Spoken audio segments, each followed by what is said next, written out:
Hello again, it's Jo, and I'm here today to talk about being enough. And this is something that keeps coming up for me, is knowing that we are enough. And this week I've been feeling a bit grumpy, if I'm honest, on about Tuesday or Wednesday, I think it was Tuesday. I started getting worried about how many clients I had over the holidays and was I going to have enough money coming in to meet the bills, and I began to feel a bit sort of fearful and grumpy. But it was actually, that was Tuesday.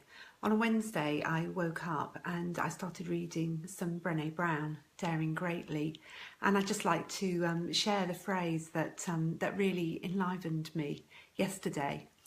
Brené says, if the opposite of scarcity is enough, then practicing gratitude is how we acknowledge that there's enough and we're enough. And I think the context of this phrase that I found so encouraging yesterday is that it's very easy for us to get stuck in a place of fear.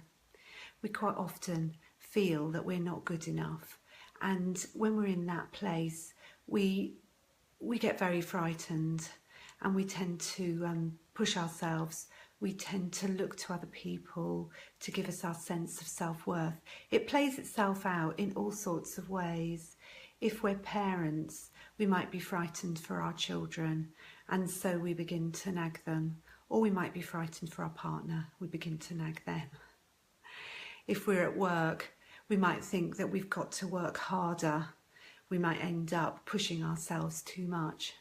And it's all because we're coming from this place of fear, this place of scarcity, of feeling that we're not enough and they're not enough. And somehow we've got to try and cure it by working harder, by pushing ourselves, by comparing ourselves with others.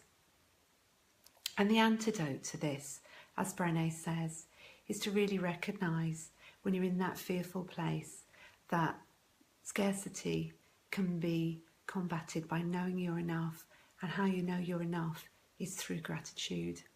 It's about recognising the small things. When I stepped back and thought about my situation with my clients and the money coming in, it's what I thought is, I have enough actually. I might not have as much as other months, but I have enough.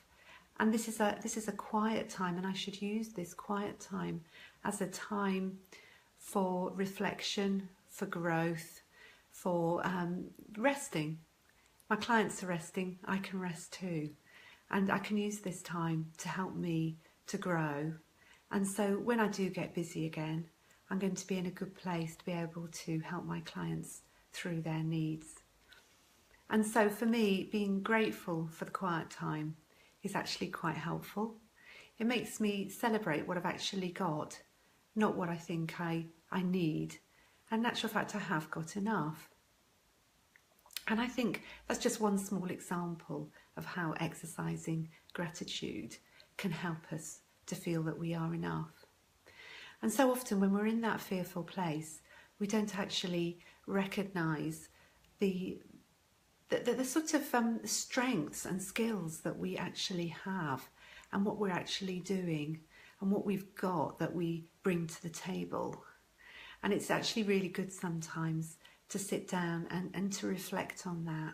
It's very hard to do. We're not trained to do this. I was thinking about it and I thought, so much of our society is driven by fear, by competitiveness. We've got to be better, we've got to be the best, instead of recognising that we are okay as we are. And the paradox is that when we actually relax into who we are, it's in those moments that we actually are at our most powerful. And it's in those times when, in actual fact, we'll be able to exercise our skill and the person that we are to greatest effect. When we're being driven by fear, we don't notice what we've got to give. We can't offer the unique person that we are to the world. We end up trying to pretend to be something else or someone else, and we're not able then to be the real person that we are and to bring our unique gifts to the world. And actually, it's really difficult sometimes to accept the fact that we are unique, that we do have our own unique skills to bring to the world, but we do. And each of us has people around us who needs those unique skills. In whatever field that we're working or being in, there's people there who need us.